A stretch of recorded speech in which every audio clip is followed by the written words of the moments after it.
Muchísimas gracias y, bueno, mis disculpas porque he llegado un poco justo.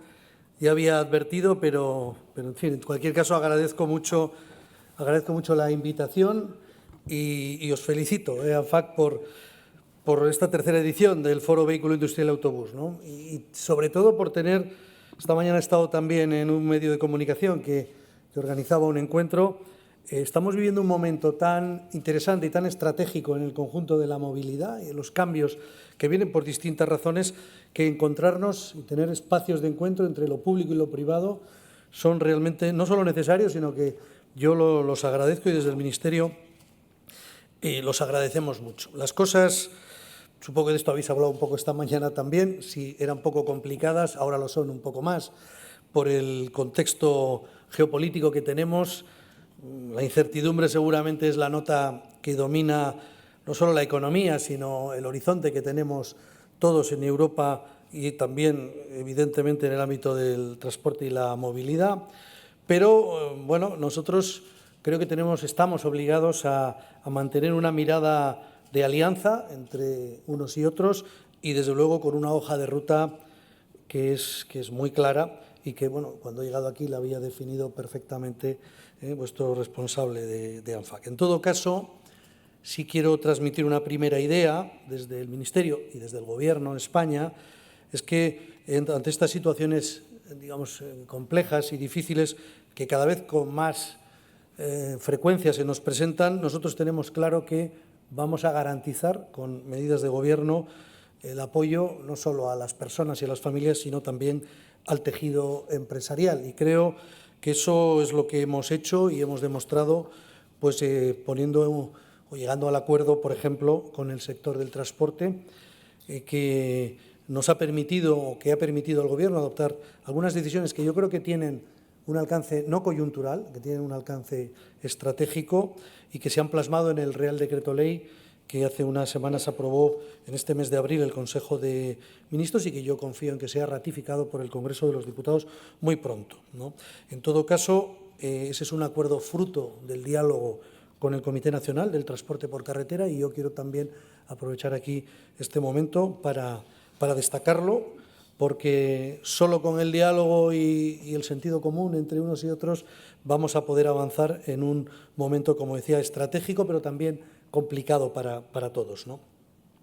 El transporte ha jugado un papel trascendental y lo juega en el desarrollo de nuestra economía y, desde luego, los datos que se han reflejado aquí en la última de las imágenes que he visto yo creo que son elocuentes, el 4,8% del Producto Interior Bruto, se habla de 600.000 empleos, son bastantes más si incorporamos la logística, estamos hablando de un impacto, por tanto, de un sector estratégico y esencial, porque además es el que alimenta o el que permite que otros sectores importantes de nuestro país, la industria, el comercio, el turismo, también estratégicos, puedan funcionar, ¿no?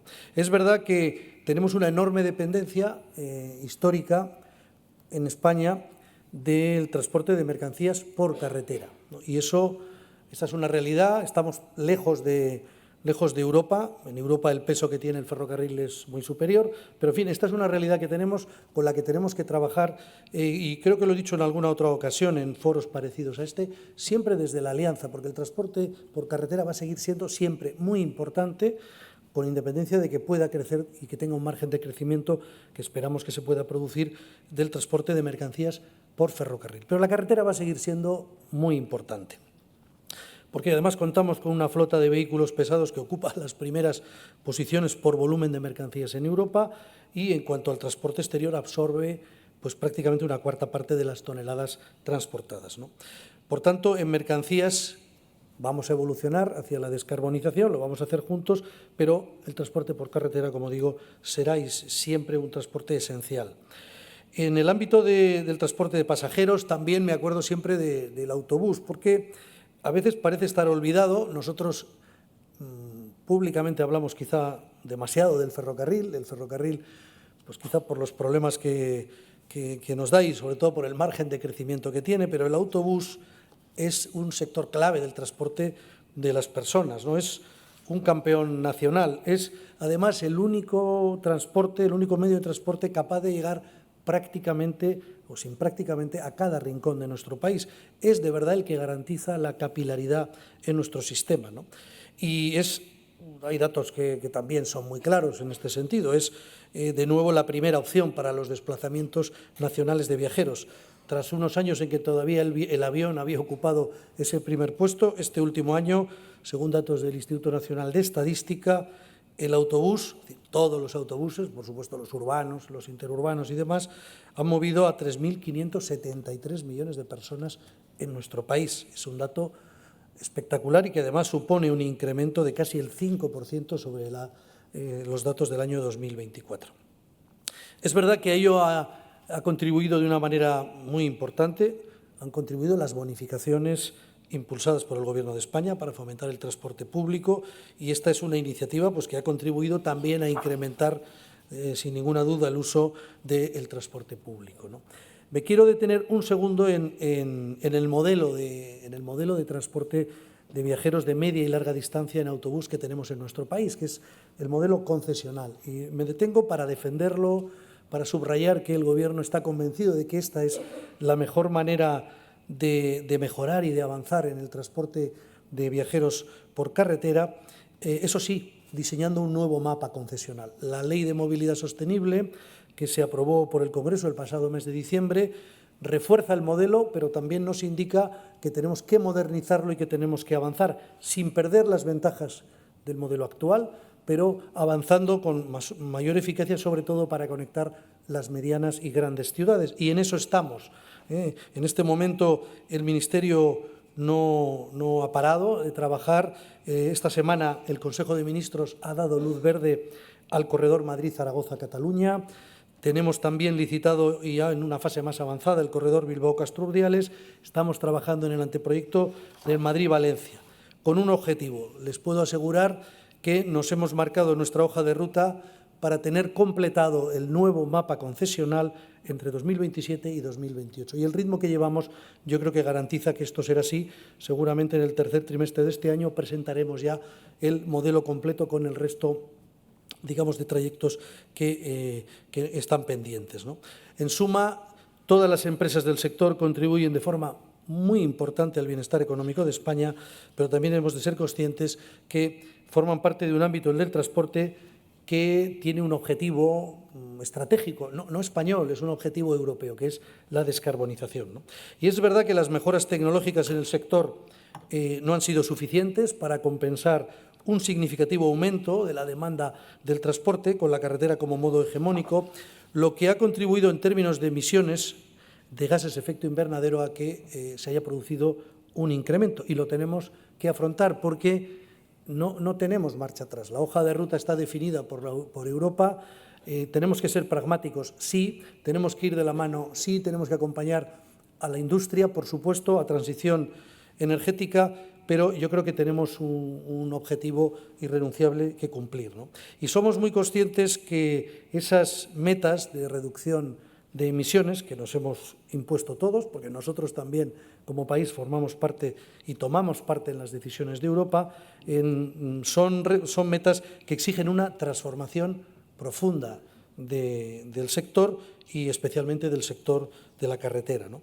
Y para cumplir los objetivos, el porcentaje del parque de vehículos propulsados por combustibles alternativos tiene que crecer, y tiene que crecer con mayor rapidez de lo que lo hemos hecho hasta ahora. Es verdad que esto se nos antoja a todos más sencillo en el sector del vehículo ligero. De hecho, estamos viendo poco a poco cómo crece no solo el número de vehículos eléctricos, por ejemplo, vehículos ligeros, sino también estamos viendo cómo se desarrolla con mayor rapidez la estructura de recarga, aunque es evidente que llevamos retrasos sobre los objetivos que estaban previstos, pero es verdad que hay cada vez más modelos de vehículos ligeros disponibles.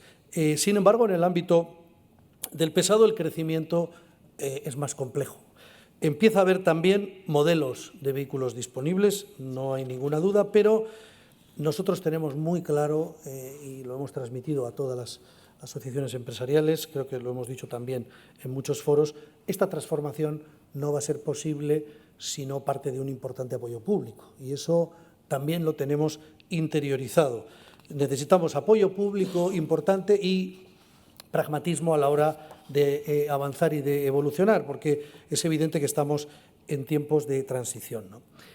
En el sector de la automoción, recientemente, sé que lo habéis hablado aquí, sé que también ha estado la directora de Políticas de Estrategia Industrial y de la pequeña y la mediana empresa hablando de esto, tenemos un Plan Auto 2030 que presentó el presidente del Gobierno en diciembre del año pasado y que tiene, digamos, algunos elementos, creo yo, esperanzadores para su éxito. El primero es que estamos todos los que tenemos que estar.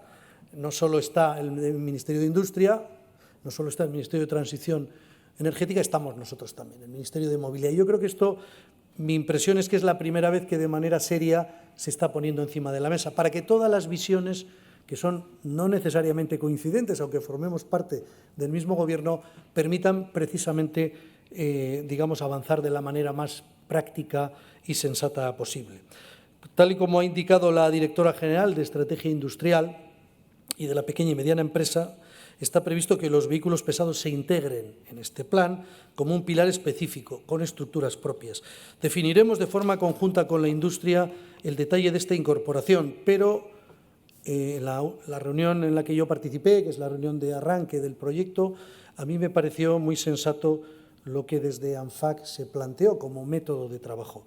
Oiga, analicemos bien todos los combustibles alternativos que tenemos encima de la mesa, analicemos bien las potencialidades industriales de nuestro país, qué podemos fabricar aquí, pensemos en lo que estamos fabricando y en lo que pudiéramos fabricar, y con ese conjunto de elementos y con el horizonte de la descarbonización podemos ir avanzando seguramente sin, digamos, sin problemas, sin pegarnos un tiro en el pie, sin que nuestra industria y el conjunto de nuestra actividad económica se resienta, ¿no? Las ayudas, desde luego, a vehículos pesados son prioritarias para nosotros, ¿no? Esto está muy claro. Tras el trabajo realizado con el PRTR, estamos trabajando en este momento y tenemos puesto nuestros objetivos en el Fondo Social para el Clima. Yo creo que de eso también hablé aquí la última vez. Hemos avanzado mucho, afortunadamente, desde entonces. Tenemos ya definidos los criterios, los estamos pactando con Europa y parece claro que habrá, al menos desde el Fondo Social para el Clima, va a haber dinero para la renovación de flotas, sobre todo de las pequeñas y muy pequeñas empresas. Pero no hay que olvidar que estas representan más de 100.000 en nuestro país. Por tanto, hay un sector del mundo de la empresa del transporte que claramente va a poder tener un fondo de ayuda a partir del Fondo Social para el Clima. Saben ustedes que estamos hablando de una cantidad importante de dinero, son 7.000 millones que llegarían de Europa, más un complemento presupuestario que aporta España, que eso nos permitiría alcanzar los 9.000 millones de euros. Evidentemente no es un dinero íntegramente dedicado a la renovación de flotas, una parte lo va a ser. Hay otras estrategias también en las que estamos trabajando que, en definitiva, buscan el mismo objetivo, que es la descarbonización de nuestra movilidad, ¿no?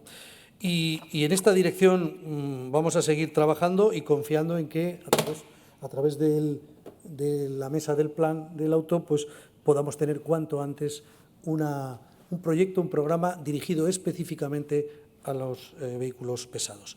Termino agradeciendo de nuevo a ANFAC su trabajo, vuestro trabajo, creo que es importante.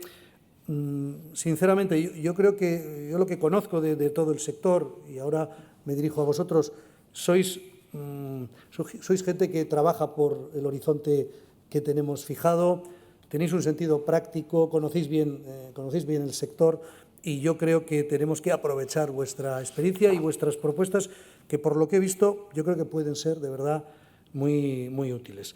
Vednos como un aliado, porque es lo que somos y lo que queremos ser, y desde luego vamos a intentar que nuestra visión, que como os he dicho antes, pues quizá es complementaria, ¿no? o tiene una perspectiva distinta de la que ofrecen otros ministerios, vamos a trabajar porque nuestra visión tenga una presencia clara y favorezca a un sector que es, como decíamos antes, estratégico para el país y que tiene que seguir siéndolo, con la carretera como protagonista, sin ninguna duda. Eso sí, ya en un horizonte más lejano, con una carretera verde y digital. Efectivamente, espero que eso también sea posible. Muchísimas gracias.